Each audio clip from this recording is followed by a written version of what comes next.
What the hell is happening? This is not a request. You heard Otto Berg and Miss Violet DaCosta. Call me Violet. I have to Reboot the main servers in the basement.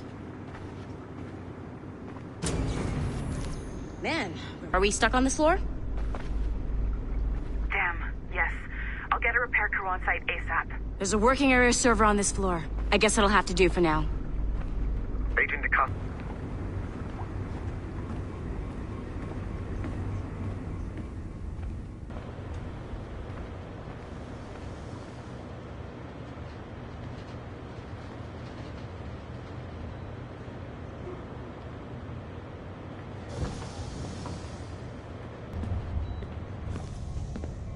Do you see a flashing wireless signal? Great. That means you can still access systems. Go ahead and patch me into their feed. Once you restore the server, I'll connect your Animus workstation back to Helix. In theory, if you align the beams to segments of the core, it should solve the problem. But here's where it gets tricky. You have to move the circles in such a way that each segment is powered by a beam. The keyword here is each. One beam and one beam only per core segment, okay? Once everything is lit up properly, the system will reboot. Got it? Give it a shot.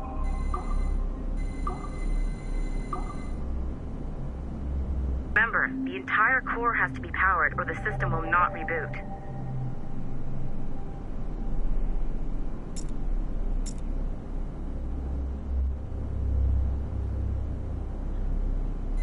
Good job. This core wasn't too complex. But rebooting the advanced hardware in the rest of the building will require more work.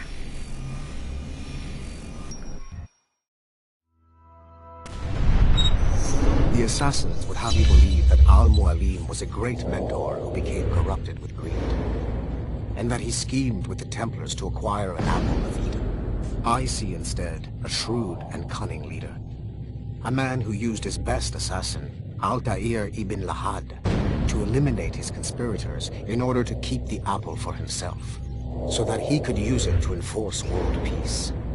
While it must be stated unequivocally that Al-Mualim was not a Templar, it is interesting to me that his vision of peace was more in line with Templar philosophy than assassin.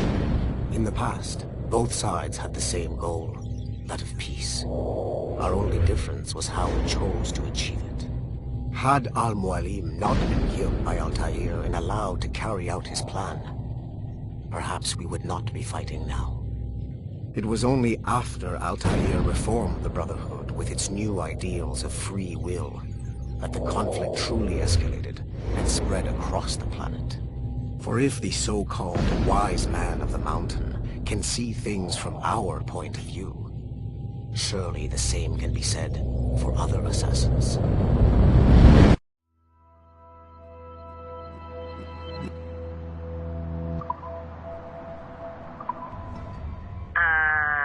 Okay, so I'm not sure you're supposed to see that. You should just get back to your Animus. With the servers back online, you could, in theory, restore your co-workers' workstations if you feel like being helpful. And you could, in theory, find some more digital goodies if you feel like being sneaky. Hey, one of your co-workers dropped his communicator by the elevator. If you see any tech lying around like that, grab them. There might be a clue as to who did this. Now that you have unlocked Shay Cormac's memories, we stand on the brink of a grand discovery.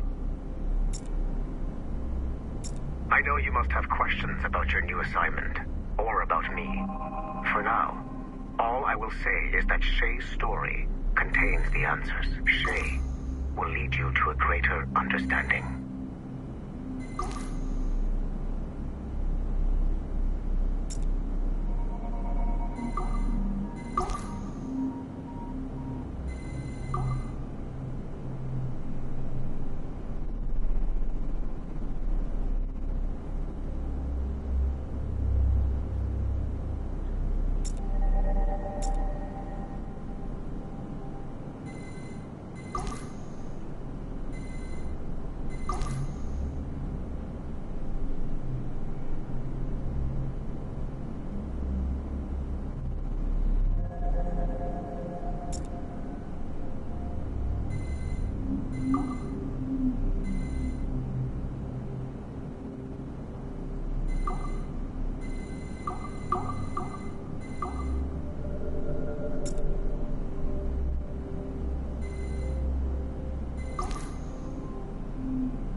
Following the Great Purge of 2000, William Miles became the de facto leader of the Assassins.